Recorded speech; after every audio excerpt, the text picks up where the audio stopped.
Hello and welcome to Gravitas Ukraine Direct. I'm Palki Sharma Upadhyay, reporting live from Kiev, a city waiting for the storm. We landed here on Friday to an atmosphere of fatalistic calm. 5 days on, things are changing, and they're changing rapidly. The mood appears to be more grim. The American president has issued a statement. He says all US citizens who are not diplomats would be wise to leave Ukraine at the earliest. A warning that was long overdue, some would say. 186 miles from where I'm standing, Russia's military buildup is gaining strength. There are more troops, more missile systems, and more ultimatums. The situation is floating between diplomacy and war. 2 high-level talks have concluded, but they've not achieved anything to dial down tensions. All of these developments are being followed by the people of Ukraine, of course, very closely. They've certainly not produced a sense of panic here among the people, because years of living in a state of uncertainty has left them hardened. They're going about their daily lives. The question is, what will they do if war does indeed break out? Where will they seek cover? Well, there's an entire network of bunkers on the city's map. Bomb shelters that were abandoned decades ago, they're now being refurbished. Will these shelters survive modern warfare? We decided to find out. Earlier today, I visited a bomb shelter in central Kiev. This is what I saw.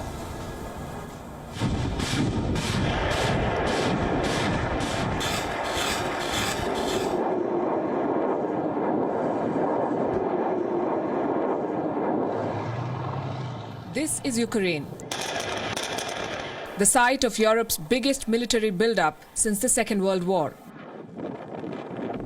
The country is surrounded by Russian troops, both on land and in the Black Sea.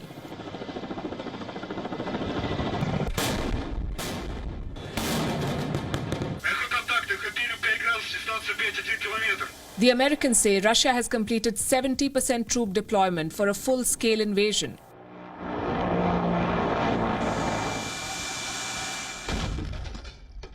A former defense minister of Ukraine says Russia has enough troops in place to take Kiev.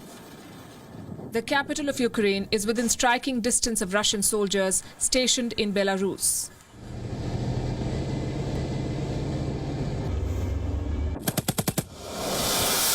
Su-35 fighter jets, S-400 missile defense systems, and thousands of Russian troops are on standby here, ready to strike when Moscow orders and hit the Ukrainian capital within minutes. How will Kiev defend itself from Russian bombs? By preparing bomb shelters. Not 1 or 2, but thousands of them. We are in downtown Kiev, and this is a city of bomb shelters. A lot of these are Soviet-era relics from the time when Soviet and American nuclear weapons were trained at each other. A lot of these bomb shelters were built. Many of them have been upgraded. In fact, only last month, the Kiev City Council issued an interactive map that shows how many shelters there are, and it guides the citizens of Kiev to the nearest bomb shelter in the event of an invasion. Let me show it to you on the map.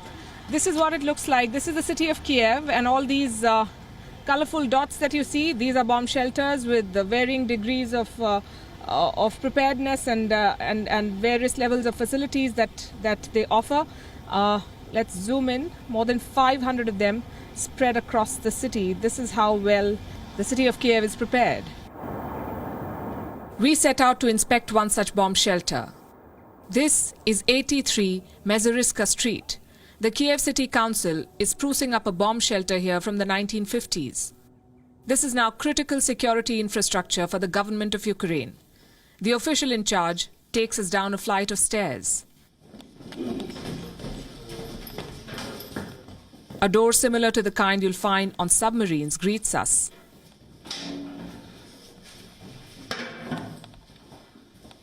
Behind it lies the bunker, a bit like a cave with machines.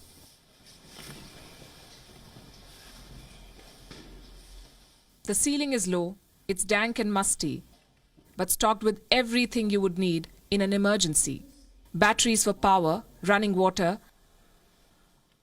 telephones and sewage lines, chairs, beds, bathrooms.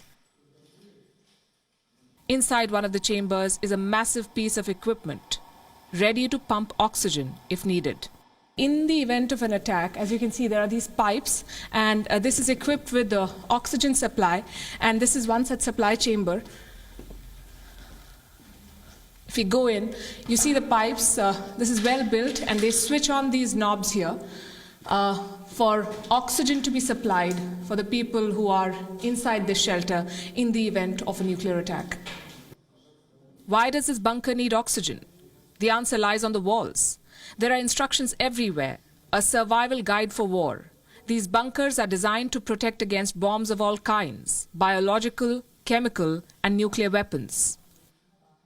There are a lot of posters on the walls. These are all from the 80s. This one shows what needs to be done in the event of a nuclear attack. You see clear diagrams. This is written in Russian, but it gives a detailed description of what are the steps to be followed in the event of a nuclear attack. And there are lots of such informative posters on the walls here. In the event of a chemical or a nuclear attack, they have a special stockpile of gear here, and they gave us access to one such box. Let me show you what it has. Here you go. It has these special masks. I've got one of them out, and this has gas supply, I believe. I'll try and wear it and show you how this works.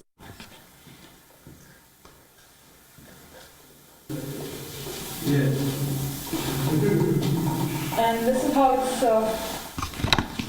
it's going to look. I'm not going to keep it on for very long because it's very uncomfortable. But I'll just show you how it works. So I wear this mask, and then I have this device which is supposed to help me figure out how much radiation there is. So one person from this bomb shelter goes up wearing this mask, and you go up and you switch this thing on, and this is going to detect the radiation or chemical levels in the atmosphere to determine how safe it is for others to step out.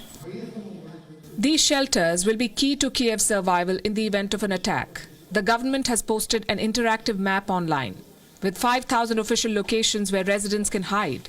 More than 500 of these are from the Cold War era with built-in facilities where you can survive for days on end.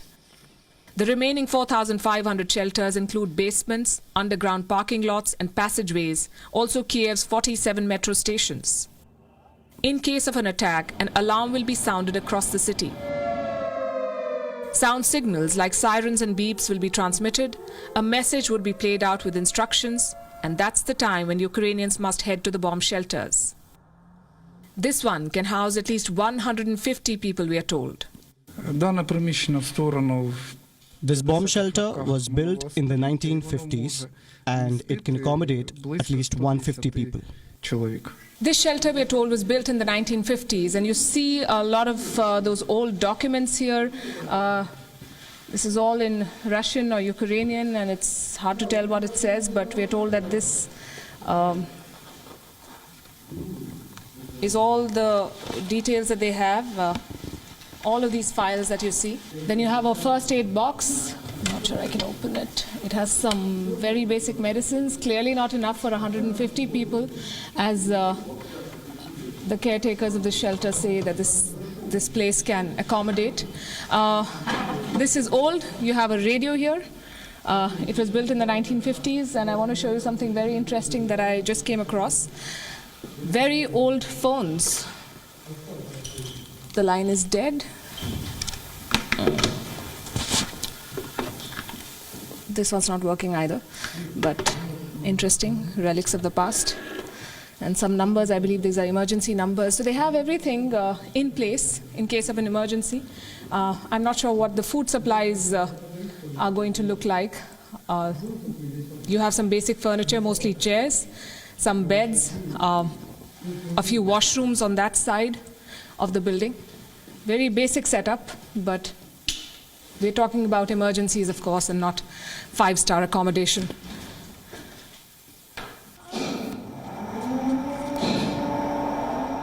This bunker is not the only one that needs some upgrades. The government has released an assessment. It said 20% of the shelters in Kiev were not fit for service. Several shelters are occupied by stores, restaurants, and salons. A couple of weeks ago, a lawmaker assessed a bomb shelter near her home. It turned out to be a strip club. Authorities in Kiev are working overtime to close the gap. Last month, they began inspecting and upgrading all bomb shelters. Kiev's mayor has declared that the city's subway system will be used as a bunker if needed. The government of Ukraine is leaving nothing to chance. Amid dire intelligence warnings that Kiev could be captured within 48 to 72 hours of an attack, these bomb shelters will be the difference between life and death for the 2.8 million residents of Kiev. With the WION team, this is Palki Sharma Upadhyay from the world's most tense capital. WION is now available in your country. Download the app now and get all the news on the move.